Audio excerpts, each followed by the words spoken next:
es que en esta tarde de sábado, cuando ya son las 7:30 de la tarde casi, estamos acá, un lindo número de personas que quiere escucharse. Así que yo valoro ese gesto, que es el que da esperanza, sobre todo en estos tiempos en que tendemos a decaernos. Em, bueno, voy a hacer algunas, o compartirles más bien algunos pensamientos en torno a esta novela chino de Antonio Stornol. No sé si se alcanzó a escuchar muy bien. Bueno, los que están acá conocerán algo de la obra de Antonio. En todo caso, él empezó a publicar en los años 80, en el año 81, y yo creo que eso de alguna manera a él lo marcó al punto que esta novela que está publicando en el año 2020 tiene como telón de fondo esa época.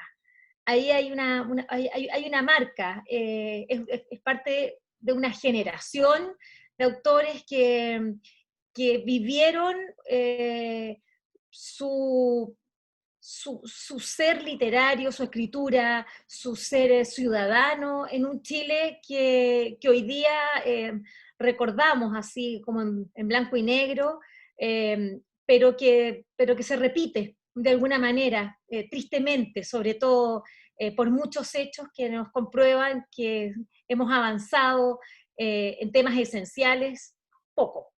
Eh, Chino yo diría que es un viaje por una época, con personajes solitarios y que parecieron estar de algún modo condenados, y donde también se pasean como fantasmas músicos, escritores, eh, y sobre todo, bueno, con la música.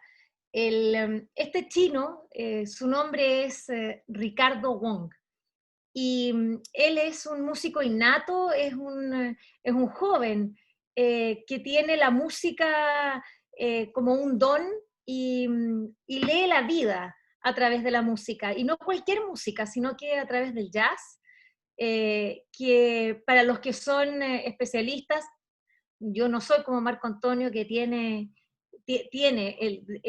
como música de fondo el jazz. Y creo que para los jazzistas puros, esta novela es verdaderamente una delicia. Así que desde ya anótenlo para quienes escuchan mucho jazz. Yo no sé si los niños que están ahí han escuchado el saxo, ¿sí? Yo veo niños ahí, ¿han escuchado cómo suena el saxo? ¿Saben? ¿Sí o no? Sí, los Stornol, claro, por supuesto que sí. Ahí están levantándola. ¿Cómo no?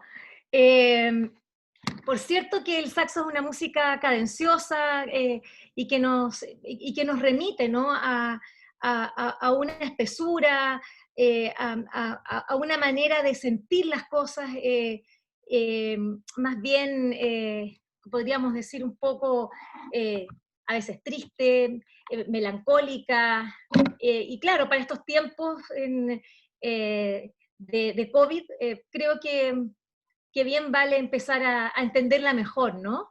A propósito de cómo corre el tiempo hoy día y de la manera de cómo no nos permitimos eh, poder detenernos en tiempos en los que no hay rituales. Acá me acuerdo del filósofo Byul-Chul Han, a quien no sé si ustedes conocen, se los recomiendo vivamente. Él es un coreano que se avecindó en Alemania, nada menos, y que hoy día es uno de los más grandes filósofos alemanes, coreano-alemanes, y él habla que tiene un libro sobre los rituales, y lo que dice es que lo que nos permite el ritual, a pesar de que, es decir, que tiene esta constante, y lo que nos permite es poder entender el tiempo de otra manera. Y yo creo que esta novela tiene mucho de eso, tiene de ritual. Eh, lo que nos permite llegar también o ponernos en un espacio diferente, fuera de ese tiempo que corre todo el tiempo tan rápido, vertiginoso, y que no nos permite entender de qué va la vida muchas veces y de qué va lo que nosotros vamos sintiendo con la vida, por la rapidez de los acontecimientos. Ricardo Wong a mí me devastó en su soledad, debo decirlo. Me dejó así como un hoyo, un agujero. Es una persona tremendamente sola y, y que busca de alguna manera constantemente anclarse en otras personas, pero le cuesta, a pesar de que tiene la música, a pesar de que logra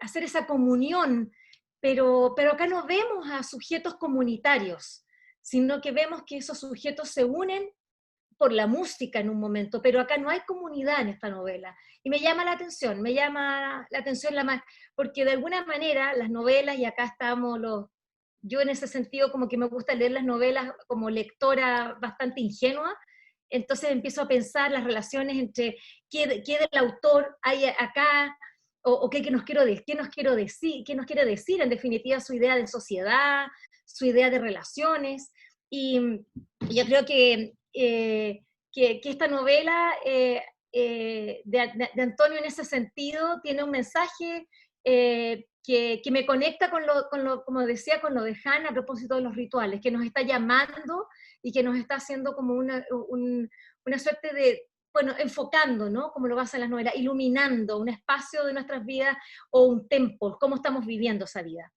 Eh, es devastadora también esta novela en la violencia, en la violencia infantil. Para quienes quieren verla como una novela de iniciación, creo que sí, creo que también tiene mucho de eso, y claramente es una novela tributaria a las grandes figuras del jazz. Efectivamente, como dice Marco Antonio, se puede escuchar ojalá poniendo, además que en ese sentido Antonio da las claves como para que uno pueda ir a Spotify o a la fuente de música correcta y poder escuchar esa música de fondo que se necesita para poder avanzar y entender cómo es la atmósfera de la vida, de lo que va pasando, los acontecimientos. Claramente esta es una novela que dialoga, y acá hay otro aspecto que a mí como periodista, por cierto, me surge, y ojalá podamos conversarlo de alguna manera con Antonio, porque dialoga no solo con la propia literatura, de hecho nombra algunos autores, así que para quienes les gusta ir buscando como esas pequeñas perlitas, piedrecitas, cositas que uno va distinguiendo, sí tiene guiños a algunos José Donoso, también incluso a Stella Díaz Barín, solamente compartirle así como una frase. Hay una mujer interesante con la que se relaciona nuestro querido Ricardo, yo lo voy a decir querido Ricardo porque uno termina, por lo menos para las que somos madres, de alguna manera nos despierta un sentimiento maternal, de ganas de poder contenerlo, ¿no? En su fragilidad, en su soledad. Le dice un personaje, le dice a Ricardo, le dice, tú Luis, pertenece a la casta de las Stella Díaz Barín, lo que al chino no le hizo ningún sentido, como si tuviera un derecho de propiedad. Ella se le arrimaba llena de mimos y a voz en cuello declaraba que ese negro lindo sería guacho, pero era su guacho. Bueno, acá hay dos elementos. Las mujeres en la vida de Ricardo son bien importantes y creo que merecen algún tipo de... ahí hay otra pregunta que a mí me gustaría hacerle al propio Antonio a propósito de las mujeres. Me llama mucho la atención la manera de cómo su imaginario femenino eh, es interesante, incluso para tirarle un poquito a la oreja después un par de veces, pero así un par de veces chiquitita. A propósito de la manera de cómo ve, pero claro, cada persona, y ahí lo entiendo, más que tirarte la oreja, es porque cada persona vive una época. Y hoy día, cuando comenzaba y les decía que había tenido un almuerzo de discusión inclusiva, tiene que ver con eso, ¿no? Con las maneras de cómo hablamos de los otros, de los amores entre hombre y mujer, de cómo, de cómo se puede trabajar la figura femenina en una novela, y acá hay varias hebras interesantes que hablan del propio Antonio, que hablan de Antonio y su época, y que hablan de, finalmente, también de la naturaleza humana. Creo que el amor acá es un tema interesante, porque en definitiva esta novela lo que hace es la búsqueda del amor, de la pasión por la música, de la pasión, y la búsqueda de encontrar lo que la música produce en otros para poder hacer esa suerte de comunión. No es un detalle, Chino. ¿Por qué se llama Chino y es negro? Ahí es bien interesante cómo él construyó este personaje, que no es un descendiente de chinos, sin embargo no es el chino clásico que uno se imagina, más bien pequeñito, sino que es muy alto, fornido, y además es de piel oscura. Entonces como que todo esto a uno como que le cuesta imaginarse verdaderamente a este chino, a este Ricardo Wong, y que parte teniéndolo nada menos que en la ciudad de Nueva York. Lo lleva allí, lo pone en la ciudad del jazz. Eh, eh, es bien curioso, ¿eh? Cómo los jazzistas siempre va- llegan a Nueva York. Yo tuve la oportunidad una vez de ver a Woody Allen a propósito de Nueva York, el jazz, pero a través de la cortina, porque no me alcanzaba la plata para comprarme e ir a escucharlo adentro y tomarme un trago, sino que alcancé como a entrar como al foyer del bar, una cosa así, y de repente se abría la cortina y veía a Woody Allen tocando ahí, si no me equivoco, con el Blue Note, puede ser. Bueno, ahí me podrán corregir los jazzistas.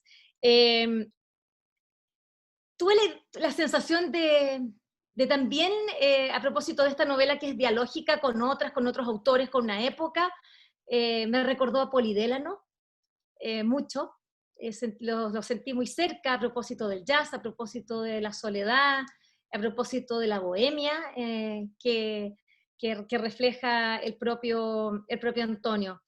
Y, y lo interesante es, yo creo que ustedes puedan disfrutarla eh, en estos tiempos de COVID o de lo que sea, en estos tiempos de conversación, poder encontrarse una novela que además es interesante, el hecho que para mí no es menor, y para los editores menos, pero para mí no es menor el hecho como periodista, que esta novela haya sido financiada gracias al Fondo Nacional del Libro y la Lectura del año 2020. Esto así como dato final, para los que no son del mundo de la literatura, para que sepan, el Estado, en Chile todo se concursa, eh, y en este concurso esta novela fue leída, y un grupo de personas consideró que valía la pena que fuera editada.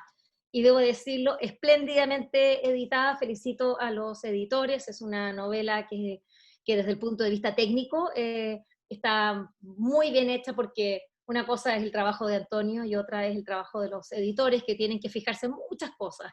Y por cierto, en hacer un libro que acompaña de manera un poco taciturna, pero sí nos permite, insisto yo, si es que tuviera que ponerle un título a este comentario, o este comentario sobre la novela Chino, yo diría que es una novela para volver a los rituales. Muchas gracias. Muchas gracias, Vivian Lavín, por tu mirada respecto de Chino. Quedaron ahí algunas preguntas que me imagino que en cualquier momento Antonio va a responderlas. Quizás una vez que haga su alocución y nos cuente un poco de lo que hay detrás de esta novela, ¿no? ¿Qué lo inspiró? ¿Qué lo llevó a escribir esta historia? Así que sin más, dejamos con ustedes a Antonio Stornol. Está el chat para que eventualmente, si hay alguna pregunta que ustedes quieran hacer, yo la recojo y se la voy a redireccionar a Antonio. Y también en el chat está el lugar donde el libro se puede comprar de manera virtual. Ustedes pinchan ahí, pueden comprar la novela de Antonio con... Ahí está la posibilidad de que se las vayan a dejar a su domicilio o que lo retiren en la tienda Bros del Apumanque. Antonio, te escuchamos.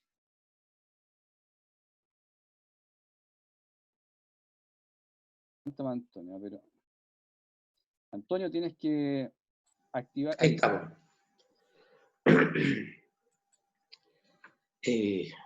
Buenas tardes todavía, sol acá al frente. Y quiero comenzar saludando de verdad a quienes están hoy día. Es muy emocionante verlos en la tele a todos. No sé, verlos en las pantallas, verlos hoy día, verlos acompañándome, y podría reconocer prácticamente a cada uno de los que están acá en la sala. Hay amigos de toda la vida, amigos desde antes que empezara la vida, hay compañeros de militancias viejas y militancias nuevas, hay estudiantes, ex estudiantes, están amigos desde fuera de Chile. He visto 2 o 3 que les agradezco infinitamente que hayan hecho coincidir los horarios, los tiempos y todo para poder acompañarme. Y creo que es una linda celebración de un libro. Al final, lo que va a quedar de esto, lo que nos va a quedar a todos de esto, el rato que sea, el tiempo que sea, si ustedes me preguntan y que les hable con sinceridad y así con transparencia y honestidad total, yo esperaría que se transformara en un clásico, pero bueno, y se leyera siempre. No sé si va a pasar, pero yo tenía un amigo en Oregon, en Estados Unidos, un amigo francés que cada vez que me saludaba con esa ironía fina que tienen los franceses, abría los brazos y me decía: buenos días, buenas tardes, ha llegado el mejor escritor del mundo, ¿no? Y así se reía infinitamente mi persona cuando yo lidiaba en un periodo de esos periodos de seca de los cuales hablaba Marco Antonio, muy, pero muy extenso, que terminó en su minuto terminó con los años de la serpiente. Entonces estoy feliz de ver a todos ustedes, y lo primero que quiero hacer es agradecerles. Están mis nietos, no sé si los vieron por ahí, están mis nietos escuchándome, resistiéndose a todo tipo de juegos que deben estar ahí en sus opciones para poder verme. Entonces es un momento muy, muy lindo, muy emotivo, en el cual cuesta de pronto tratar de hablar como un ser racional y inteligente, y dan ganas de sacarse los pillos, así como con algunas frases de escritores típicas, como diciendo, bueno, de verdad los escritores no sabemos muy bien lo que hacemos, nos llegan las cosas, se nos ponen, en fin, etc. Dan ganas, pero no lo voy a hacer, porque el libro me gusta, porque la historia me gusta, porque la historia me compromete, porque el chino me ha acompañado casi 30 años conmigo. O sea, si yo les contara, la primera vez que apareció en mi escritura este personaje, y apareció bastante desarrollado, fue el año 92, hace 28 años atrás.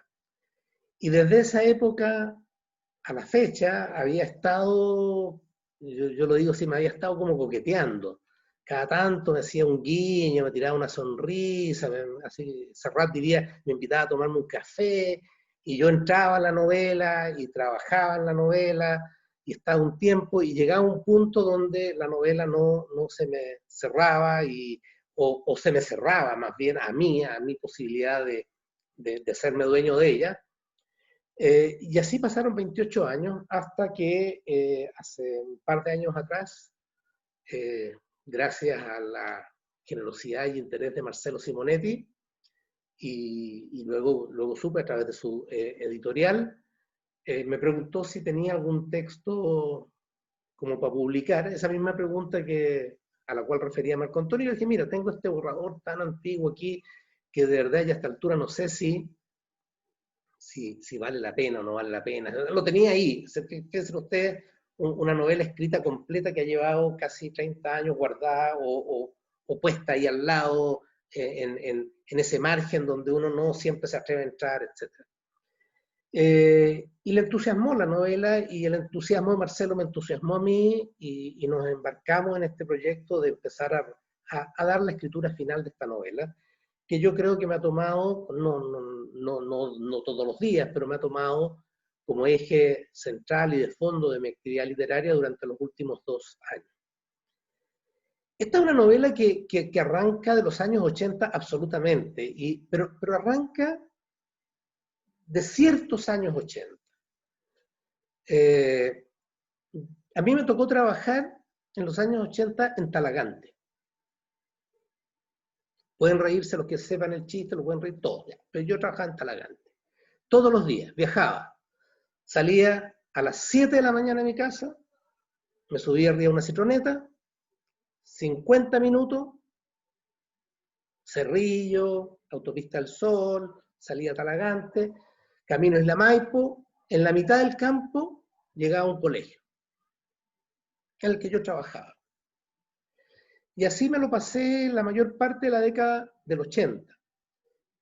Si yo quería hablar por teléfono, llamar a la casa, a Santiago, me tenía que ir al pueblo. O sea, a Talagante tenía que salir del campo, irme a Talagante, instalarme en la compañía de teléfono, pedir que me comunicaran, pasar mi número, esperar que me asignaran una cabina, y mientras las señoras, que eran prácticamente unas mujeres las que trabajaban ahí, iban con los cablecitos sacando de un lugar a otro, hasta que de pronto, media hora después, 3/4 hora después, le pasaban a uno la llamada, y uno hablaba 3 minutos y se volvía a la oficina. O sea, esa era la realidad de Talagante. Junto a un Santiago que en los años 80, y la buena parte de los que estamos acá nos vamos a acordar, ya empezaba a caminar a paso apresurado, en la nueva normalidad que se nos estaba viniendo encima. Ya estaban llegando el Burger King, habían empezado a aparecer los malls, ¿se acuerdan de Muricy, de Sears, que alcanzaron a estar por acá? Aparecieron los autos japoneses, por ejemplo, así en gran cantidad, no es que antes no hubiera, pero aparecieron en gran cantidad y en gran diversidad. De 5 marcas de auto que teníamos hasta los años 70, de pronto teníamos 15, de nombres muchos impronunciables que no nos decían nada. Murieron las LUV, ¿no? ¿Se acuerdan de las LUV? Las camionetas C10, de triste recuerdo, murieron y empezaron a ser reemplazadas por las 4x4 que venían de Japón. Las Nissan, las Toyota, las qué sé yo. O sea, había un mundo que estaba cambiando a paso agigantado en Santiago, y yo iba a Talagante y me tomaba 1 hora hacer una llamada a Santiago de 3 minutos. Entonces, cuando terminé de trabajar, salí de trabajar en Santiago, que fue en los albores de los años 90, fue fines de los 89, comienzos de los 90, y dejé de trabajar en Talagante, me quedó así como una suerte de mar de fondo, diría yo, una especie de mar de fondo. Me quedó esta sensación de que algo no encajaba en ese proceso. Y que lo que yo había visto en Talagante, y yo creo que hay gente que yo conocí en Talagante que está aquí hoy día en la sala, era una sociedad extraordinariamente violentada. Era una sociedad fracturada. Partiendo porque había sido especialmente fracturada en la época del golpe de Estado. Ustedes recordarán, Talagante está al lado de Lonquén. Está a minutos, son 20 minutos, no sé, ya no me acuerdo bien los tiempos, pero es ahí, es el territorio. La zona de Isla de Maipo. De ahí eran los Hernández, los Astudillo, los Maureira, de ese sector. Y esa historia estaba silenciada. Y todos la sabían, todos la conocían, pero no se hablaba, se callaba.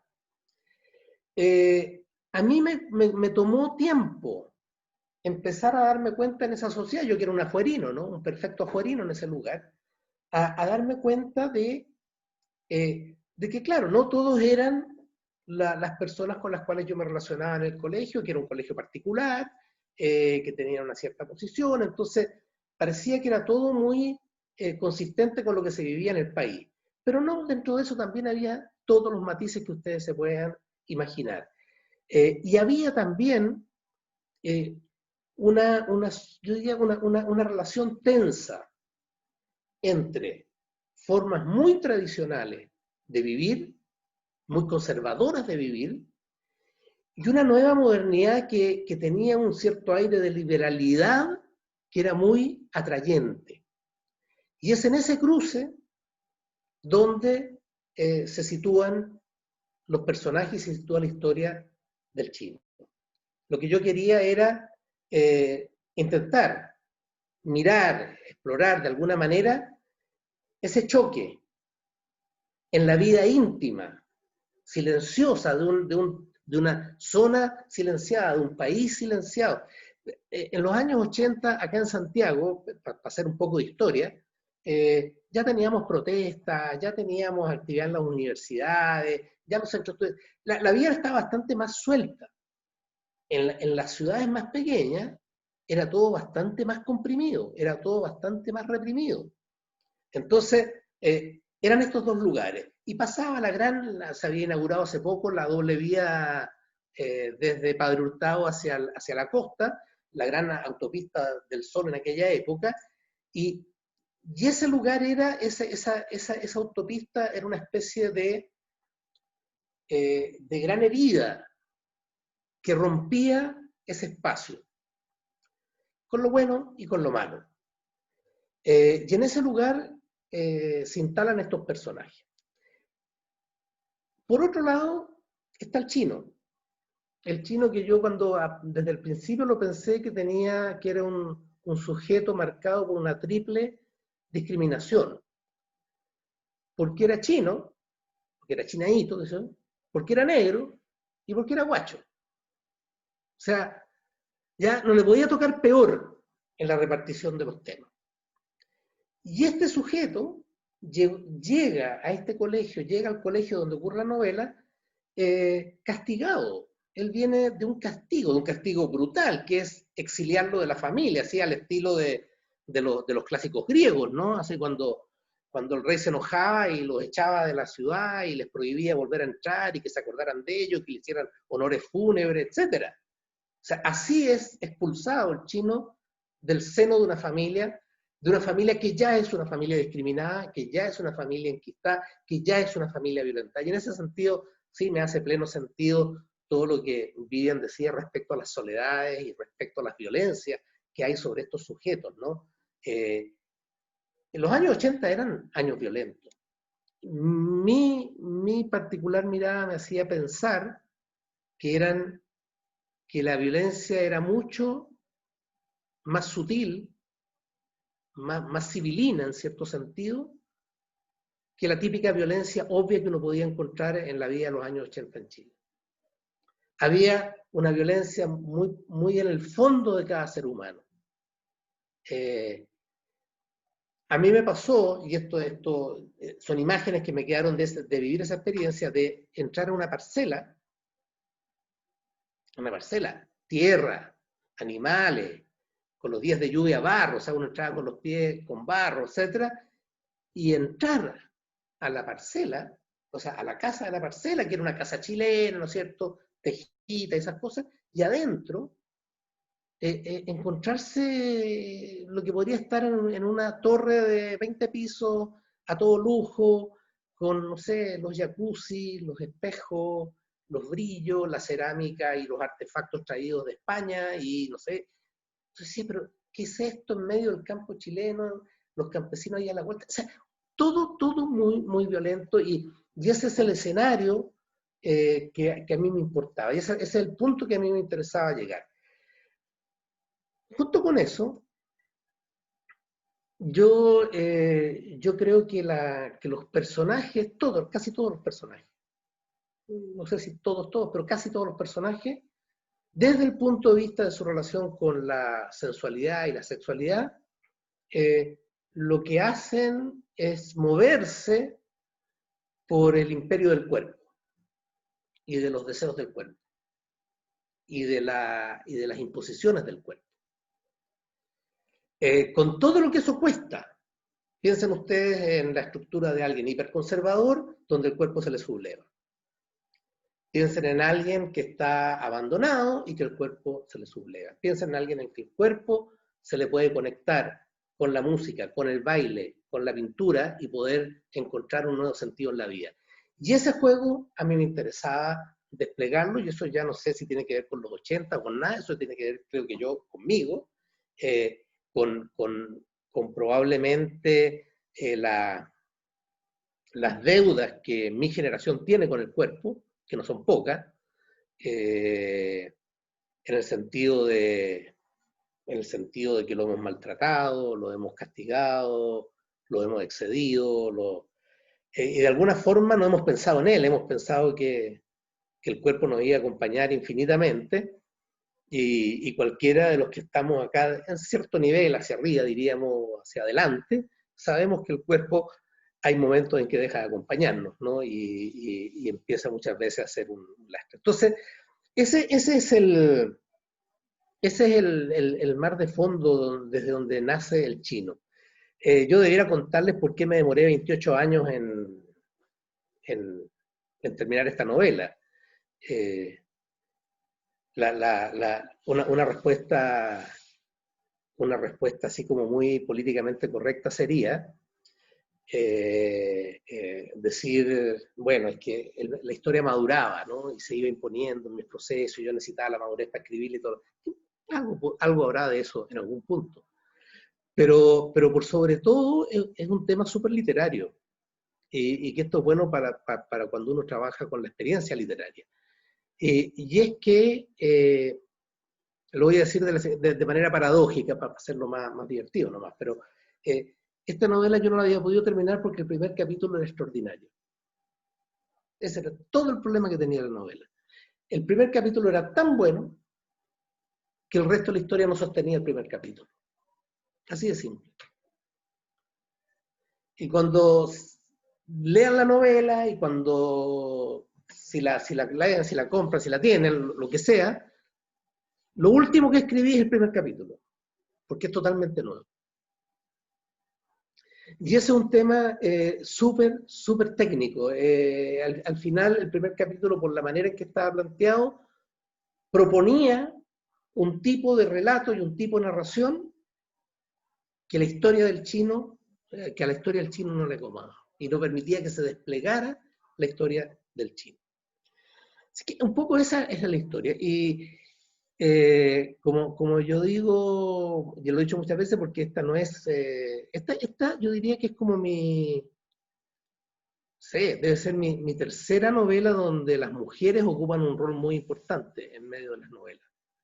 Ocupan un lugar y por supuesto que están dentro del imaginario probablemente que yo tengo. Y cada una de estas figuras tienen que ver seguramente con los tipos de mujeres y que han estado en el entorno de mi vida, desde, bueno, obvio, voy a decir una obviedad, desde mi madre en adelante. Si yo crecí, tápate los oídos, Ceci, mi hermana está ahí, crecí bajo el control de dos hermanas que eran algo mayores que yo, perdón que lo diga, pero para los cuales yo era su muñeca. Entonces, en fin, cualquier explicación que necesiten se la tienen que pedir a ella, yo creo, al final. O algo así, no sé. Han sido siempre. Fui padre por primera vez de una mujer también. Y fue una mujer que fue 7 años hija única. Entonces, no sé, todas las conexiones van caminando para allá, según un astrólogo que alguna vez fui a ver y que me hizo la carta astral. Decía que yo tenía la Venus en algún lugar tal que hacía que yo viviera rodeado de mujeres. Entonces empecé a sacar mis cuentas y decía, nada, está bien, la astrología tiene toda la razón. Yo estudié pedagogía, carrera fundamental, y pedagogía en castellano, no de matemática, ni de física, ni de nada, por lo tanto, carrera fundamentalmente de mujeres. Trabajé en en una institución que se llama Instituto Carlos Casanueva como 10 años, en que básicamente estudian mujeres. Fui profesor de secretariado durante casi 10 años, donde tenía todos los semestres 300 estudiantes, mujeres, a mi cargo. O sea, están ahí. A lo mejor por eso me aparecen y me desaparecen y me hacen todo tipo. Pero sus conductas y sus modos de estar tienen que ver, uno, con la época, totalmente. O sea, yo no las quería, por así decir, no las quería improntar con un discurso políticamente correcto, que al fondo, que al final pudiera resultar de un falseamiento de lo que era la realidad de los años 80.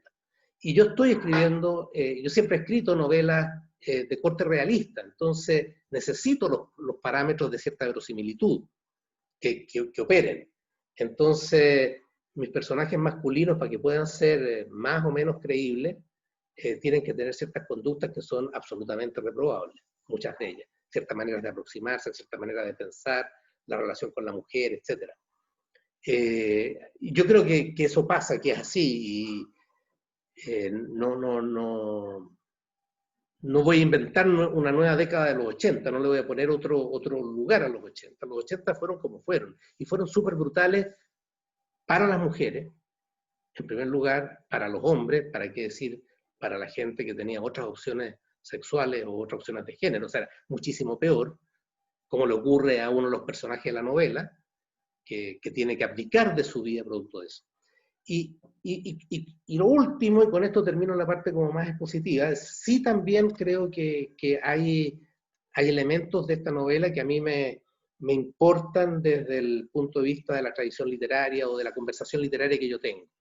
La imagen de...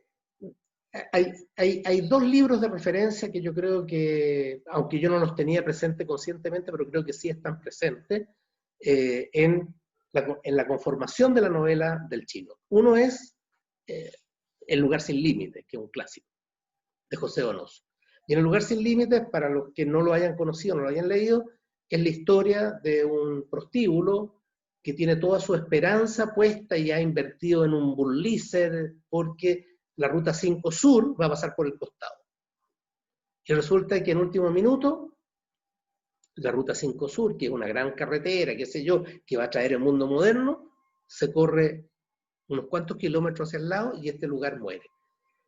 Yo creo que lo que pasaba en Talagante es que la carretera pasaba directo hacia San Antonio, hacia el puerto, tratando de resolver el tema económico allá, y por los lados iba quedando esta sociedad entre la represión, el conservadurismo, el deseo, la expectativa, sin poder saber cómo hacerse cargo de ella.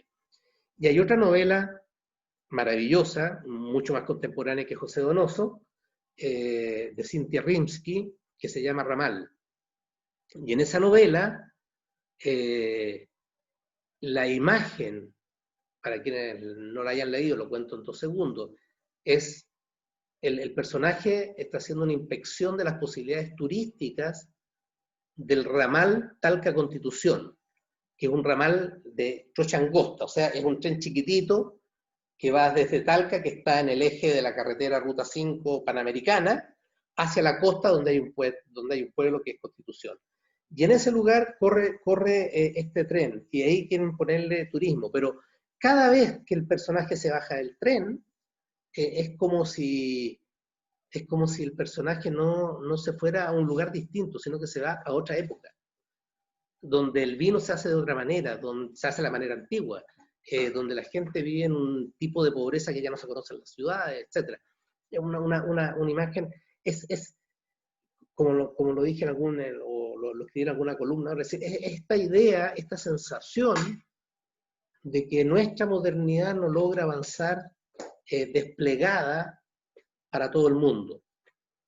Y no es solo un tema de ricos y pobres, es un tema de centro y periferia, es un tema de géneros, es un tema de culturas, es un tema de etnias, es un tema, etc. Entonces, se mete el carro en la modernidad y lo que va quedando es un despelote del porte un buque que no hay cómo asirlo. Y yo trataba, a través de esta historia, preguntarme, hacer que mis personajes encarnaran parte de estos conflictos. Y traté de hacerla con alguna cuota de humor, y traté de hacerla con alguna cuota de sorpresa, y traté de hacerla con esas cosas para que la lectura pueda ser interesante, porque no tiene por qué ser una tortura para nadie. Del jazz podríamos hablar otro tanto, pero ya habló suficiente Marco Antonio, habló Vivian, y yo solo en términos del jazz, esto lo escribí mucho antes de que la vida me pusiera a un hijo mío como jazzista. Entonces, yo lo siento desde mi experiencia íntima, que anticipaba de alguna manera ese sueño de tener un jazzista, y tengo un hijo guitarrista y que le gusta el jazz y se dedica al jazz, casi como cerrando. Y gracias a él, todo lo que parezca de verdadero, de honesto, de sincero en la novela, respecto a hablar desde el jazz y desde la música, se lo debo mucho a él y a las conversaciones con él y a las lecturas que él me hizo. Quiero cerrar dando gracias. Gracias, en primer lugar, reiterar las gracias a cada uno de los que están acá, de los distintos lugares donde llego. Me da muchísimo gusto, repito, muchísimo gusto tenerlos acá. Especiales gracias a Vivian y a Marco Antonio por el trabajo, por la lata y por la linda lectura que han propuesto, interesante, provocadora lectura que han propuesto de la novela. Tengo que dar especiales gracias a mi, yo lo diría presentar así, a mi staff de lectores profesionales. Yo tengo un grupo pequeñito de pero muy buenos amigos, cuyas señas las podrán encontrar en la novela, no lo voy a decir acá porque tenga algún misterio. Ellos saben quiénes son y han sido generosísimos, no solo con las lecturas de esta novela, sino con las lecturas de mis novelas anteriores, y ya casi me siento que construyo las novelas con ellos. Así que muchas gracias a cada uno de estos amigos. A mis hijos, están los dos por ahí, a mis nietos que están ahí también mirándome, a mi mujer, que también está por aquí, o sea, está aquí está, y está por aquí en la pantalla, de alguna manera, y Gabriel, que es el hijo de Marcela, que no está en este minuto acá, porque ellos me acompañaron. Esta es una novela que se escribió en pandemia. Esta es una novela que a mí siempre no siempre, pero me hace un sentido. La pandemia es la imposición de la muerte, de alguna manera, frente a nosotros. Se nos impone la muerte como una suerte de cosa cotidiana, y yo creo que a todos nos pasó en algún minuto de darnos cierto temor, de no saber dónde estaba esta especie, entre comillas, de enemigo que nos rodeaba, que nos podía tomar por asalto en cualquier lado. Y frente a eso, yo le tengo una fe total a la escritura. Le tengo una fe total a la escritura y le tengo una fe total al afecto, al cariño y al amor. Y yo creo que esta novela no se habría escrito sin esos afectos, sin esos cariños que estuvieron conmigo, aquí al lado, juntos, mientras yo lidiaba con esta escritura, que también es una construcción de vida. Yo recuerdo que mi primera novela, Los Recodos del Silencio, también fue el resultado de una apuesta por la vida. En el minuto la escribí, para los que tengan buena memoria de la historia de Chile, entre el año 77 y 79.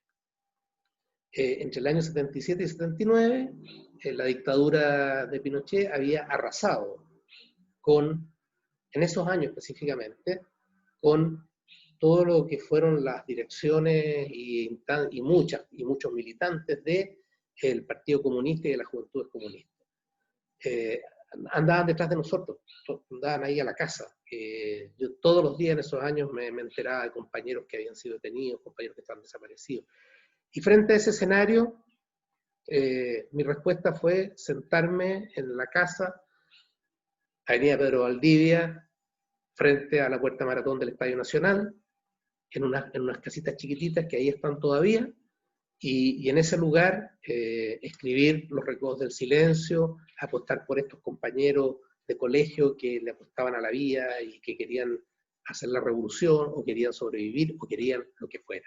Querían amar, de todas maneras. Eso es lo que yo les quería decir, agradecer nuevamente su presencia, y quedamos, Marcelo, puedo pasar ya a la utilidad pública, derechamente. Sí, claro. La novela está disponible ya en varias librerías. Se puede comprar acá, entiendo que Marcelo dio las claves, las señas por el chat, si alguien quisiera comprarla al tiro. Hoy día se está vendiendo con un precio promocional, 10.500 me parece, Marcelo. 10.000, creo que es 10.000. 10.000. Precio promocional va a estar, para que no crean que estamos haciendo trampa ni nada, cuando ya esté en régimen en las librerías, va a estar en 14 lucas. Hay un tema que es importante, y porque no quiero que se vayan con la sensación de que hemos hecho publicidad engañosa. Habíamos pensado que quienes compraran hoy día, y porque esto da un envión también a la editorial, que ha puesto su esfuerzo, que ha puesto sus capacidades en esto y que necesita ser retribuida, habíamos pensado que los libros que se compraran hoy fuesen autografiados y se les enviaran autografiados. Pero hay un problema sanitario, que la distribuidora de los libros los tiene que sacar envueltos, sellados, y van satinizados, y ahí pasan al correo. Hay una alternativa, si no me equivoco, pues me corrigen, que es la posibilidad de encargarlo a alguna de las librerías y retirarlo en librerías, y ahí eventualmente se podrían entregar firmados. Yo tengo toda la disposición del mundo, y si no logramos hacer las firmas ahora, me comprometo, y comprometo a la editorial al tiro sobre la misma, a que hacemos algo cuando ya se pueda, y nos juntamos. Ya no vamos a hablar tanto, ni mucho menos, pero si no nos tomaremos un traguito, nos haremos unos brindis, y mientras todos se divierten, yo firmo libros. Feliz de la vida. Está en Busca Libre, para quienes están fuera y lo quieren comprar, buscalibre.com, y ahí está el libro. Cuesta lo mismo que acá, más el despacho. De manera que ahí lo pueden recibir sin problema quienes quieran, de mis queridos amigos que están acá, de México, Colombia,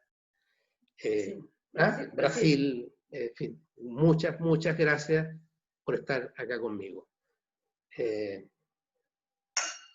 Salud para todos, salud para el chino. Nada, y ahora quedo disponible para preguntas, lo que quieran. Sí, Marcelo, dale. Bueno, muchas gracias, Antonio. Vas a tener que pagar una apuesta, sí, ¿eh? Voy a cometer una experiencia. Cuando estaba hablando el guión y veíamos el tiempo que iba a hablar Antonio, le dije 15 minutos. No, me dijo, yo con 10 minutos estoy de sobra. No te creo, le dije, no te creo. Bueno, afortunadamente Antonio es muy entretenido, digamos, y podríamos estar escuchándolo toda la noche. Así que no sé si hay una pregunta que creo que ya la respondiste, que hace Belén Pérez, sobre la relación del jazz con la novela. No sé si quieres agregar algo más sobre eso. Sí. De hecho, en honor al tiempo, no quise hablar un poco más del jazz. Lo pasé rápido. Para mí, el jazz tiene que ver un poco con lo que dijo Marco Antonio. El jazz es una música que se construye en la adversidad, es una música que nace del dolor, y al dolor se le pone la vida. Es muy bonito esa experiencia, marca toda la música contemporánea del siglo XX en Estados Unidos, bueno, y de ahí en el mundo entero. Y a mí siempre me ha maravillado esa capacidad de esos personajes que la pasaron mal, la habían pasado mal los abuelos, los bisabuelos, ellos lo seguían pasando mal, y en esas condiciones eran capaces de tomar un instrumento, armar una banda, componer, improvisar, y regalarnos una música maravillosa.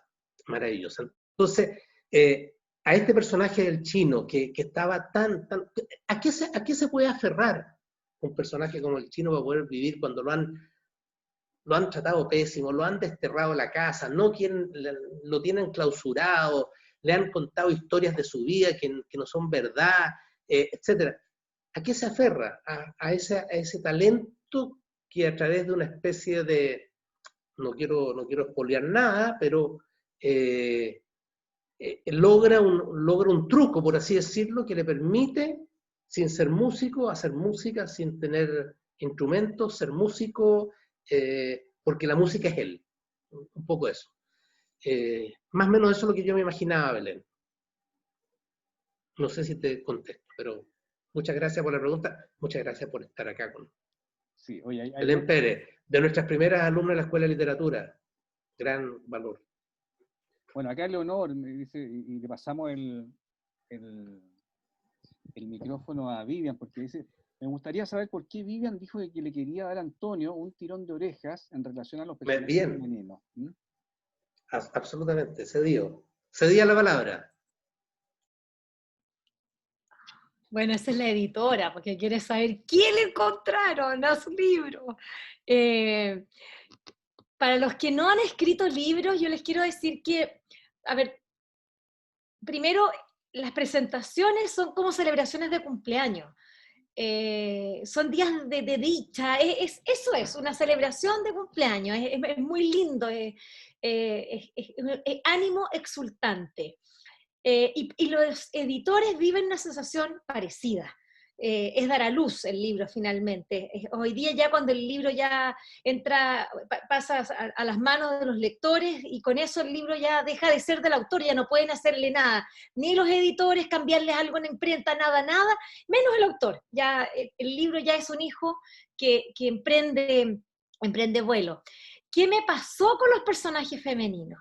Me pasó, porque yo no quiero spoilear, pues, pero fíjate que yo creo que tiene que ver eso, lo que tú dices, Antonio, de que tú eres un hombre de una época, y la manera de la relación hombre-mujer, que está bien, es muy bien, lo dices muy bien tú, porque todos viven sus relaciones más que amorosas, sus relaciones con los otros a través del cuerpo, que no significa que sean amorosas precisamente, sino que ese es el contacto. Pero la descripción de algunas mujeres, y ahí es donde yo decía, pero ¿cómo dejaron que pasara esta frase? Porque claro, había unas mujeres que se describían, porque acá la espectacular es la joven, pero las maduras, perdón, pero yo ya estoy en ese segmento etario, es decir, era como que se salvaba porque no había tenido hijos. Perdón, discúlpame, pero acá hay muchas mujeres que han tenido hijos y los cuerpos están mejores que las que no han tenido hijos nunca. Entonces, claro, es como decirte, a ver, perdón, que son cosas como un poco, digamos, del punto de vista de políticamente correcto, si no hay errores, no es que dejen a las mujeres mal. Y también, claro, como hay y que tampoco quiero spoilear, pero la figura de Miss Goodman, esta señora así a lo Thatcher, entre Thatcher sexy, no sé, me pensaba en Colonia Dignidad, se me venían muchas cosas, muchas como imágenes, pero la figura de la mujer es muy curioso. Yo creo que sí, es decir, a mí me gustaría de repente tomar esta novela para analizarla, que no es para los fines de la presentación, solamente poniendo todos los personajes femeninos en fila. A propósito de lo que tú estás diciendo, yo creo que puede ser un súper análisis no solo de la novela, de una época, de una manera en que los hombres de una época miran a las mujeres también. Y de ti mismo, es decir, creo que tiene muchas capas ahí. Por eso, pero básicamente era como que ahí había una frase en torno a los cuerpos femeninos y solamente este cuerpo glorioso, etéreo, maravilloso de esta soledad. Eso. Ya, no sé si hay... Ya, sí, hay derecho a réplica. Claro. Hay derecho. No, es así, Vivian, o sea, los personajes femeninos y la novela entera está construida desde una mirada hipermasculinizada.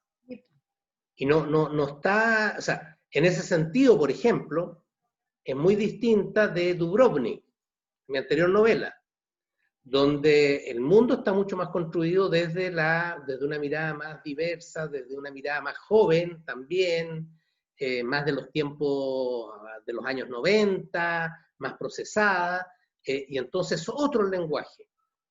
Pero acá parte de ese lenguaje es parte del problema en el que está instalado. O sea, yo les podría contar millones de historias que yo conocí allá y que frente a las cuales ese lenguaje es juego de niño. O sea, porque las otras cosas son casi inenarrables. Entonces, es un lenguaje que es parte del problema, que es parte del mundo fracturado en que estás asociado. Sí, oye, en los años 80, el estatus del tema de la mujer está de un nivel de invisibilización casi absoluto acá en Chile. Eran unas poquitas heroínas que teníamos que llevaban la batuta, que hacían los primeros textos, que salían a enfrentar este tema.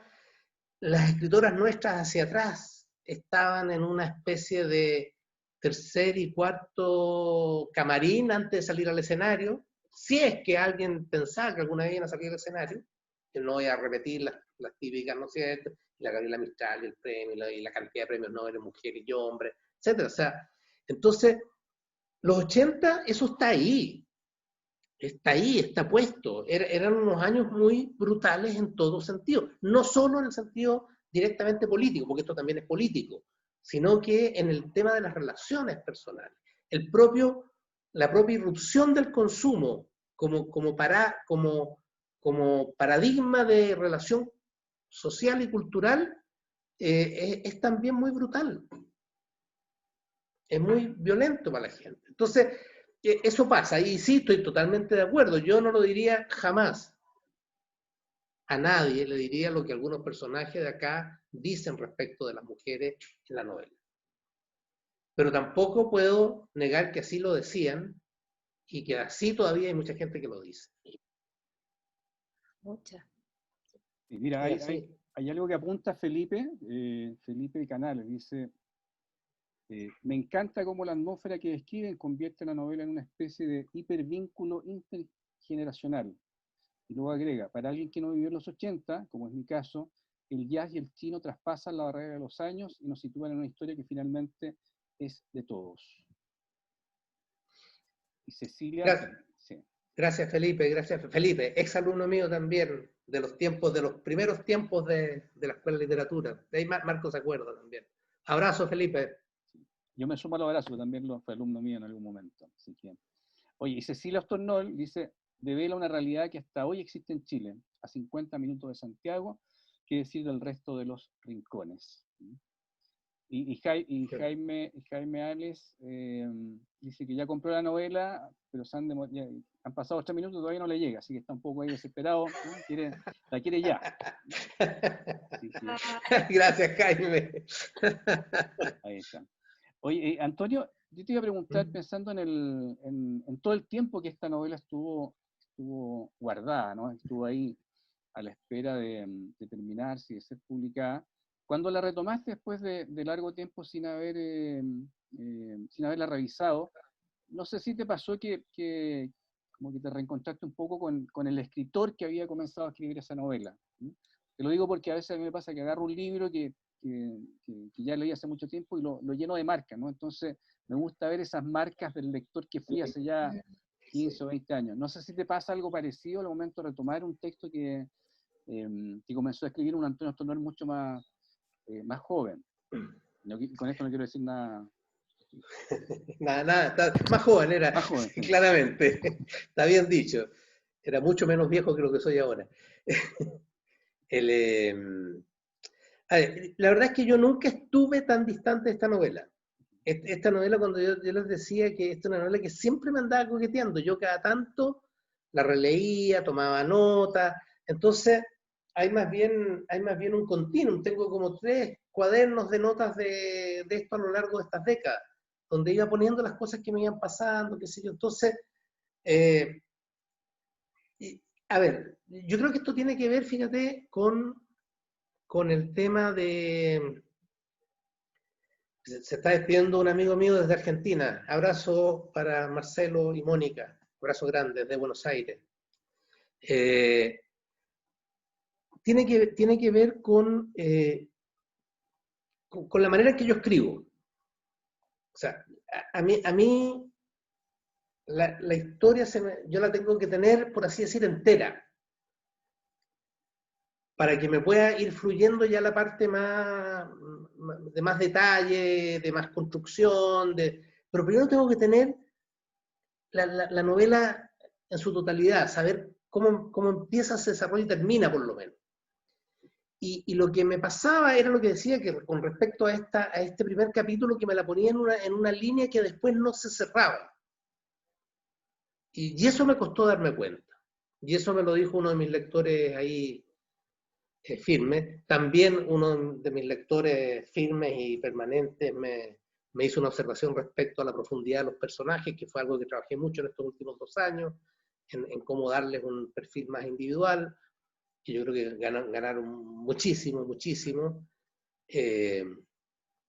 Y darle también, hubo comentarios, me hicieron comentarios respecto de darle más contexto, porque al principio era una novela muy, como yo estaba pensando en esto de recuperar el cuerpo y expresar la sensualidad y la sensorialidad y todo, y la música, entonces casi no había contexto en muchas partes, entonces pasaban cosas que después no estaban, no había cómo situarla.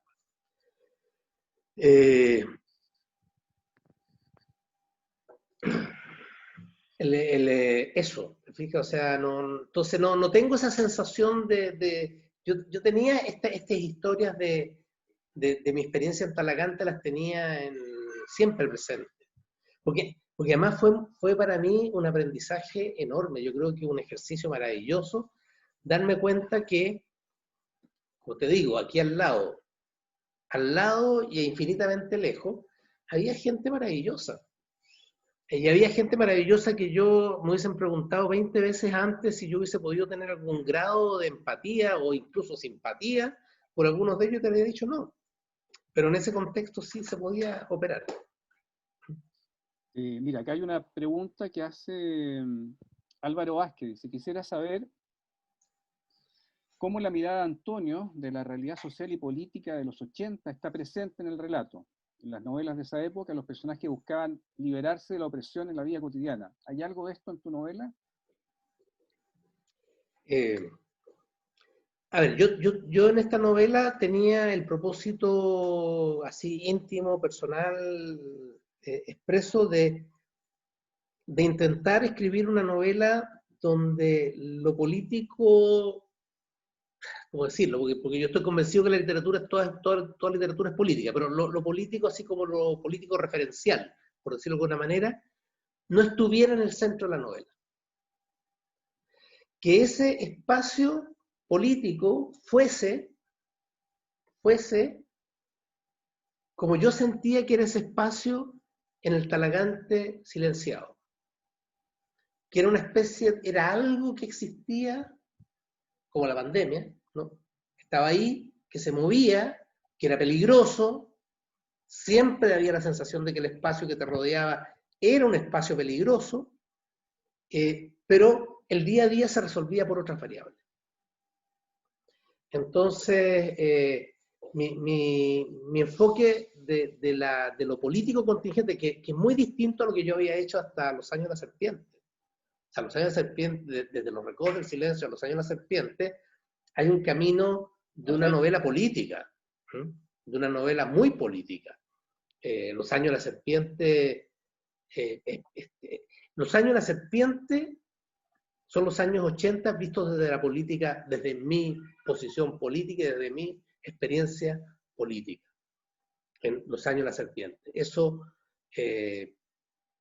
ocurre en los años 80, y ahí está situada y es ese mundo. Pero en esta novela yo quise que no fuera, o sea, entonces hay referencias al plebiscito, hay referencias al atentado, a como los hechos que iban marcando un poco esta pauta a los apagones generales, pero no son el eje de la novela. A ver, mira, aquí hay otra pregunta desde Brasil, ¿no? Lara Junia. Dice, ¿cuál es la motivación Junior. para escribir esta novela que a Lara le parece histórica por el rasgo de época? Ya, hola Junia, qué bueno que estés acá. Gracias por estar acá. A ver, yo no creo que sea una novela de época. No la siento una novela de época. No. Es una novela situada en una época, pero no es una novela de época. Esa es la idea. Es una novela de personajes muy complicados. Como dijo, de alguna manera, como dijo Vivian, son como una sumatoria de soledades. Y como me dijo uno de mis lectores, una suma de huérfanos. Ese es otro eje que está en la novela. O sea, prácticamente todos los personajes más relevantes son huérfanos. O huérfanos de padre y madre, o huérfanos de padre o de madre. De algunos de los casos. Entonces, ya hay huérfanos porque fueron huérfanos, así porque se quedaron huérfanos, o otros porque la situación en que están los hace estar como si fueran huérfanos. Entonces, yo creo que esos son los ejes más importantes de la novela. O sea, aquí nadie se va a poder... Es difícil que alguien se pueda quedar al final con una imagen de lo que fue plenamente los años 80 en Chile, ¿no? Ni cómo era la vida. O sea, pero sí se va a poder quedar con la idea, creo yo, de cómo se vivía íntimamente en esos años y qué cosas se movían íntimamente adentro de personajes muy diversos. La gran mayoría de los personajes, este es otro cambio muy radical con respecto a mis otras novelas, que yo creo que sigue continúa un poco lo que yo empecé en Dubrovnik, que prácticamente ningún personaje es un personaje que viene del mundo de la política. Son personajes que están fuera del mundo de la política. Y eso me interesa, porque ya de personajes de la política conozco, ya personajes los he trabajado, y bueno, y buena parte de mis amigos son de ese mundo, entonces también están ahí, ya lo conozco mucho. Esto me desafía mucho más, este tipo de personaje. Mira, hay otra pregunta, Antonio, de Alejandro Pablo Robino. Dice, Antonio, ¿qué retrocesos sociales, qué conductas reaccionarias u opresivas de los 80 en las relaciones personales crees que aún se mantienen hoy en la vida cotidiana? Ok. Alejandro, querido Alejandro, profesor que trabajó con nosotros en la Escuela de Literatura, guionista, dramaturgo, argentino, y está en Buenos Aires en este minuto bastante confinado, entiendo. Gracias, un abrazo, Alejandro. A ver, yo creo que los ejes más fuertes de ese conservadurismo todavía están muy, muy presentes en el meollo de la crisis política que nosotros vivimos en Chile, por así decirlo. Si nosotros tratáramos de meternos, de profundizar, se está despidiendo Marta de mí. Marta, un beso, mi madrastra. Ahí va. Nosotros estamos en una crisis, la crisis en Chile, creo yo, no sé, no está claro, pero yo creo que la crisis es una crisis de desafío a la oligarquía y al poder oligárquico en Chile. Y esas estructuras centrales, es decir, grupos de poder hipertradicionales, conservadores, que han tenido de alguna forma el control por anga, por manga, de manera directa o indirecta, de las políticas en Chile, es el mundo que de alguna manera se expresaba en los 80 de manera mucho más brutal.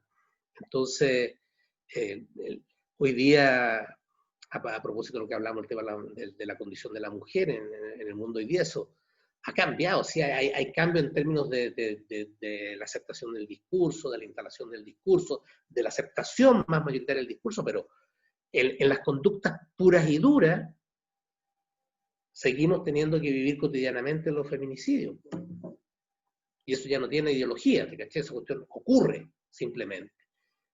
probablemente la mitad de esos feminicidas va a decir que ellos no están de acuerdo con matar a las mujeres o que no tienen derecho a matarlas, pero a la hora del momento de la vida cotidiana, íntima, cerrada, personal, aparece esa estructura profunda en la que estamos instalados. Entonces, siento que estamos todavía metidos en esa cresta de la ola y eso nos puede llevar a mucho más, o sea, a mucho tiempo más antes que podamos despegarnos de eso. Sí, mira, acá hay otra, no es pregunta, es un comentario, a ver cómo lo tomas, de Victoria Decker. Dice, lo políticamente correcto está produciendo censura y autocensura, y al personaje se le permite alejarse del autor. Es algo que se parece peligrosamente a sistemas autoritarios en los que se censura la música que se escucha, lo que se lee, etcétera, lo que se habla. Sí, yo creo que hay una situación preocupante en eso y hay un tema que de pronto pareciera ser que nos enfrentamos al día a día político desde diversos sectores, desde una cierta supremacía ética, moral respecto de la realidad y toda esa supremacía yo creo que para los que las vivimos porque las sustentamos. Estoy pensando en todos aquellos que fuimos rigurosamente marxistas en los años 60, 70, caminamos por una vereda donde nos lleva muy fácilmente a lo totalitario, a lo dictatorial, etc. Yo por lo menos creo que el punto hoy día es la tolerancia, es la discusión, es la apertura a los diálogos, es el instalar efectivamente los temas, que los temas aparezcan, que no queden debajo de la alfombra, porque toda esta reacción también tiene que ver con eso, no surge de la nada, ¿no? O sea, de pronto hay una reacción súper visceral, porque por décadas y en ciertos temas hasta por siglos han sido dejados de lado esos temas. Entonces, esto es como el chillido del cabro chico, que uno no le hace caso. ¿Sí? Entonces te pega el chillido hasta que uno, ya quiero que te pase. O sea, hay una tensión ahí que yo creo que está operando en el cotidiano nuestro. Sí. Compañera de universidad. Sí. No sé si Vivian está levantando la mano o... No, ya, ok. Oye, sí. Mira, ya estamos en hora y media. Gustavo me estaba preguntando algo. Espérate, Gustavo me estaba preguntando perdón, algo. Ahí está, sí. Te la leo. Aunque ya hablaste de tu experiencia en Talagante y su relación con la escritura de esta novela, me gustaría saber más sobre tu visión o relación con la provincia en Chile, esos espacios en los márgenes de Santiago. O sea, para mí son un territorio a descubrir enteramente. Desde mi mirada de ser nacido y criado en Chile, o sea, en Santiago, de esta visión de ser completamente de un centro indiscutible e incuestionable, me parece que empezar a mirar las regiones es fundamental. O sea, y es fundamental para nuestro futuro. O sea, yo no me puedo imaginar un proceso constituyente donde no resolvamos el tema de la real descentralización y el real reconocimiento a los pueblos originarios, de verdad. De una manera en que no ha estado establecido en los últimos 150 años. O no sé. Entonces me parece que es un mundo, es que además es un mundo muy lindo, es un mundo muy... Cuando uno logra capturarlo, que es un poco lo que a mí me pasó en Talagante, tú descubres que ahí hay un mundo que uno no conoce y que lo sorprende. Y brutal también. Gustavo dice, es lindo y brutal. Sí, absolutamente. O sea, yo como profesor, conocí muchos estudiantes extraordinariamente violentados. Violentados por sus amigos, violentados en el colegio, violentados. gestos maravillosos de amor también, por el otro lado, pero eso también. Oye, Antonio, a propósito de esta orfandad que tú mencionaste que recorre toda la novela, ¿no? Y también con una figura que creo que ha estado adosada a la historia de Chile, ¿no? El personaje del Guacho, ¿sí? El personaje que se hace sin la presencia paterna. Y considerando también esta suerte de revisión respecto de la masculinidad o del hombre, ¿no es cierto?, que ha empujado todo el movimiento feminista, ¿no? ¿Cómo conectas tu novela con esta situación de la masculinidad, considerando que no solo el chino es un personaje huérfano dentro de la historia, sino que hay varios tipos de orfandades dentro de la novela y de los personajes que tú visitas?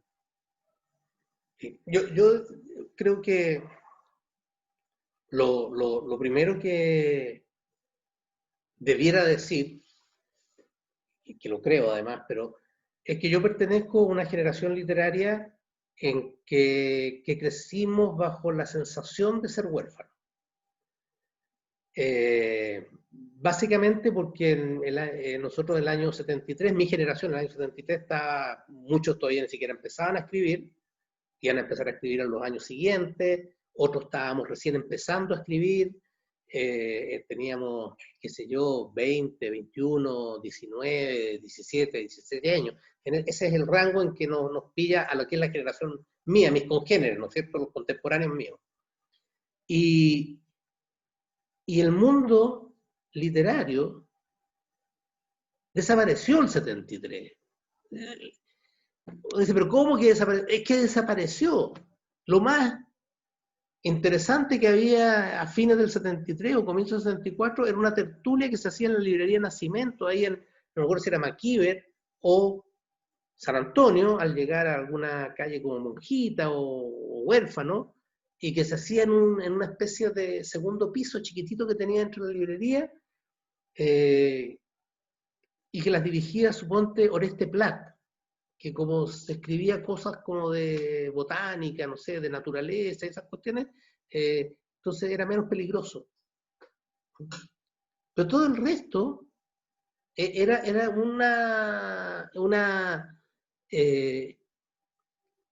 no existían, no estaban, no se veían, era muy difícil.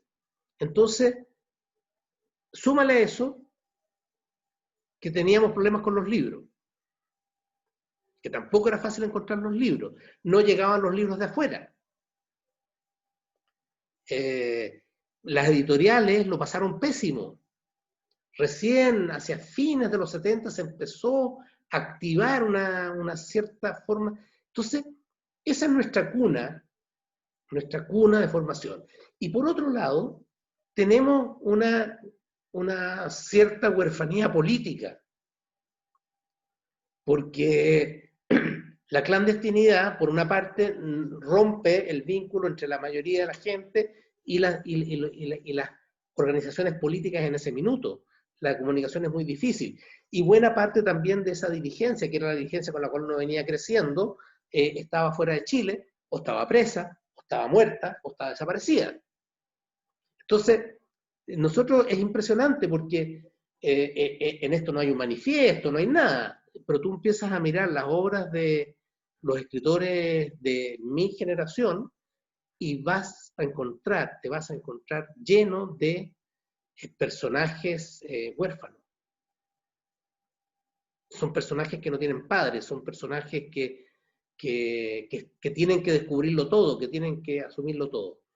Entonces, ese es un elemento que está muy fuerte. Pero a mí también me hace sentido el que, y esto ya estoy haciendo lectura de mi propia novela, aquí ya esto yo no lo pensé, ni lo tuve en mi plan, ni nada, pero sí uno puede decir que la sociedad actual nos pone como huérfanos. pensando que el padre y la madre y esa estructura, ¿no es cierto?, son el espacio de acogida, el espacio de protección, el lugar que te protege de alguna manera, o que te da cariño, etc. Y nuestra sociedad, en ese sentido, está construida sobre la impiedad, ¿no? O sea, nosotros tenemos una estructura social poco piadosa, poco compasiva, poco preocupada. Pensemos en todas las grandes definiciones. La salud te la arregláis solo, la previsión te la arregláis solo, la educación te la arregláis solo, la vivienda te la arregláis solo, etcétera. Suma. O sea, la sociedad no está diseñada para protegerte. La sociedad está diseñada para que te rasques con tus propias uñas. Y eso es una cierta forma de ser huérfanos también. Porque uno espera que tu sociedad, que el mundo, que los mayores te dejan, que te estructuran, sea un lugar donde tú puedas realizarte, donde tú puedas ser, etc. Entonces, siento que eso, de alguna manera también yo creo que lo percibimos en algún estrato, en alguna dimensión, en alguna capa y se filtra al configurar el mundo así. Ahora, los huérfanos de esta novela son espectaculares, la verdad. Disculpe que lo diga yo, pero sí. Suscribo lo mismo, Antonio. ¿Eh? Sí. Somos dos. ¿Eh? Oye, son unos huérfanos muy potentes. Sí. Yo creo que ya estamos llegando a la hora prevista en el guión original, ¿eh? De término. No sé si quieres, como para cerrar, algo que quieras transmitirle a la gente que se ha reunido para este lanzamiento de Chino. No, yo solo agradecimiento absoluto a todas y todos los que han estado aquí, a cada uno y a cada una de los que han estado, y yo estoy mirando acá los números de participantes que estamos en este encuentro, y mira, no hemos bajado de 70 personas. Los he sentido, a los que puedo ver, súper comprometidos. Siento que las preguntas han sido muy de verdad, y eso me llena de satisfacción. Transformemos el chino en el hit de diciembre. No, todo lo que pueda, todo lo que ayude al libro vale. Todo lo que ayude. A este libro y a los otros libros. Hay muchos libros. Yo en estos días, en estas semanas, también he recibido muchos libros de colegas, compañeros, compañeras que están publicando en estos días. Así que hay harto, privilegiemos un poco la literatura chilena, siempre es bueno. Un buen regalo de Pascua. Para los regalos de Pascua, claro, en fin, por ahí. Bueno, muchísimas gracias una vez más, un abrazo grande para todas y todos los que están conmigo aquí hoy día. Muchas gracias. Sí. Oye, nosotros igual queremos agradecer la presencia, agradecerle a Antonio por haber optado por nuestra editorial. Estamos muy contentos, muy chochos, porque igual, bueno, lo decimos nosotros, nos encantó el libro, ¿eh? Nos encantó cómo quedó también como objeto, así que larga vida al chino. Yo ya liberé los micrófonos, así que no sé, a lo mejor podemos brindar un aplauso, ¿eh? o decir lo que queramos, Antonio, como para cerrar esto. Así que, bravo. Gracias, Antonio. ¿Eh? Gracias. Bravo. Bravo, bravo. Bravo. Muy bien, Bravo, muy bien. Un abrazo muy grande. Chao. Aunque no me gusta el jazz. Besos. Chao. Chao. Chao. Gracias. Puti. Chao, cariño. Chao. Muchas gracias. Chao. Panito, por ahí te vi. Chao. Chao, Toñito. A ti, Antonio. Que esté bien. Está ahí, mi hermano. Todo el mundo. Muchas Dale, gracias. Roja. Muchas. Chao. Dale, Roja. Abrazo. Cristian. Gracias, Cristian. Abrazo. Juan Morral. Años 70. 71. Hola, Alicia. Okay. Alejandra. Hola. Chao, querido. Chao. Felipe. Chao. Felipe. Belén estaba por ahí. ¿Dónde? Qué Marcelo. Qué bueno. Marcita, mi hermana. Fernando estaba por ahí. Mi otro Junia, hermano. la prima. Junia. Junior, primita. Felicidades. desde Sore, Brasil. mi amigo. Eduardo, un abrazo Hola, grande. vecino. Oh, están mis vecinos también. ¿Dónde está? ¿Dónde está? No lo veo. Que la Puta, estoy Fran. perdido. Vicky, Beso. hola Vicky. Hola, Marjorie. Ahí está. Hola, No, Marcelita. Felicitaciones. Felicitaciones no, no. a los dos. Hola, Felicitaciones. hija. Chao, chao. Toño. Felicitaciones, Antonio. O sea que está, Gracias, oye, chao. o sea que está Ahí está, mira. A la vecina. Lindo. Muchas gracias. A mí tampoco me ha llegado todavía. Rodrigo, güey. No, todavía no llega. Todavía no llega. Ay, Hola, Muy bien. Marielita. Muy bien, Toño. Felicitaciones. muchas gracias. Muchas Chao, gracias chao. a todos. Felicidades. Chao. Cecilia, Adiós. mira, chao. Tanta Chao, gente chao. bonita. Salud. Hola Hija Cecilia. mía. Hola Cecilia, Y ¿cómo los estás? pequeños. Mira la Chao, Fran. Chao, Antonio. Chao, vecino. Chao. Besito. Hola. Chao, chao. Chao. Ay, te fuerte. Beso. Besos. Los quiero mucho Oye, a todos. te publiqué en el Felicidades. Facebook. Está en Jimena, Facebook. Juanito, La Juan. Marce. Hola. Hola. Felicitaciones. Gracias. Negrito, por ahí andaba mi negrito. Por ahí está.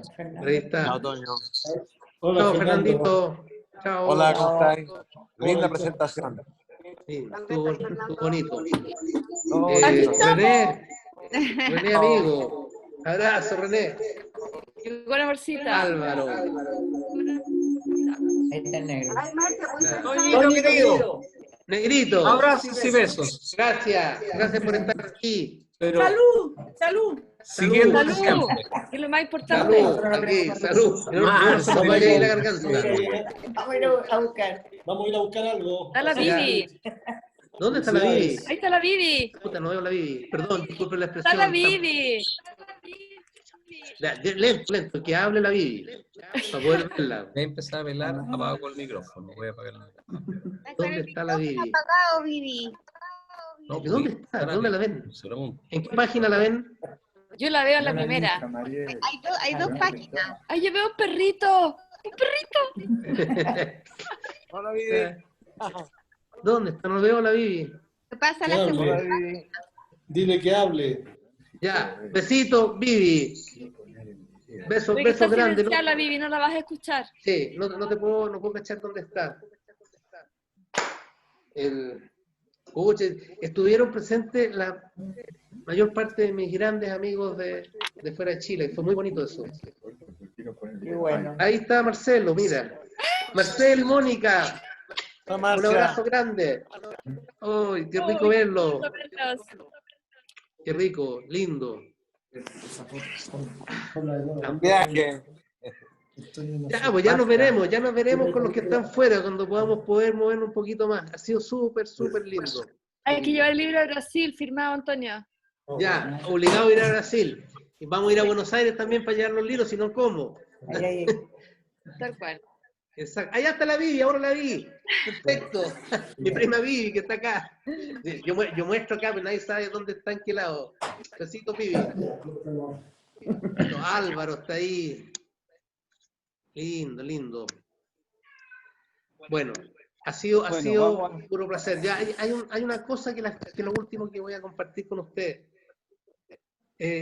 Parte de lo hermoso que tiene de hacer estos eventos, de encontrar todo el cariño que hay, es que nos permite ponderar lo hermoso y lo triste también de la vida, porque nosotros acabamos de tener, cuando digo nosotros, hablo de la comunidad de que fuimos compañeros en el Liceo Manuel de Salas, hace como, no sé, décadas y décadas atrás. Se murió hace una semana atrás la mujer de uno de nuestros grandes amigos que vive en Panamá, que tuvo que exiliarse todo. Así que un homenaje a la Graciela y un abrazo a nuestro flaco. Bien. Total. Bien, niños. Ha sido un placer, puro placer. Chao, Tonito. Estoy emocionado. Chao, Meucha. Chao, Jimé. Chao, Jiménez. Chao, chao. Me va a faltar, me va a faltar. Chao. No, yo me encargo. Allá voy. Estamos quedándonos cortos. Salud para los que puedan acompañarme y si no, después se hacen un Allá brindis. vamos. Sí. Vamos. Un abrazo a todos los Ostornol. Gracias, Álvaro. Sí, nos va a dedicar Oye, el libro, supongo. Sí, vamos a hacer, mira, vamos a dejarlo postergado Ya. ahora, pero en el minuto, cuando ya estén las cosas que se pueden hacer, si es que se pueden hacer, estoy pensando aquí a un año más y que todos lleguemos. Ya. Hacemos algo. y Ahí filmamos y le todo. haces algo. Oye, Perfecto, Marcelo y ya. Mónica, aquí entre los que han visto están, todos mis hermanos, todos mis hijos, todos mis amigos del colegio, que son amigos de hace más de 55, 60 años. Aquí los pudieron ver a todos. Un abrazo grande. Lindo haber compartido con ustedes. Oye, muchas Ahí gracias, está. Antonio. Salud. Mi peladito que está allá, lo veo. El lote. El lote, ahí. El Gonzalo. Papá, un hermoso regalo leerte. Lindo, hijo. Gracias. No, Gracias. no, ese pelado no es lindo. El único pelado lindo es Toñito. No, Toñito. El Gonza le toca después. Al Gonza le toca después, weón. Y ahí está la Jula también. No sé, no veo, no alcanzo a distinguir bien nada. la Jula. Lindo. ¿Y alguien más? No veo a quién más está al lado de la Jula. Preséntese, presente. Ahí está. Hola. Está la Belén y la Rocío. Y la Rocío, sí. Lindo. Ya, queridos. Vamos a cerrar entonces, Marcelo. Vale. Sí, cerramos. Dale. Oye, gracias. Familia, a todos los que se amigos. quedaron acá para el viernes. Nos vemos pronto. Los queremos mucho. Besos. Voy a Chao. cerrar ahora. Chao. Gracias, Chao. Antonio. Gracias a ustedes. Gracias, Marcelo. Ariel. Cuídate.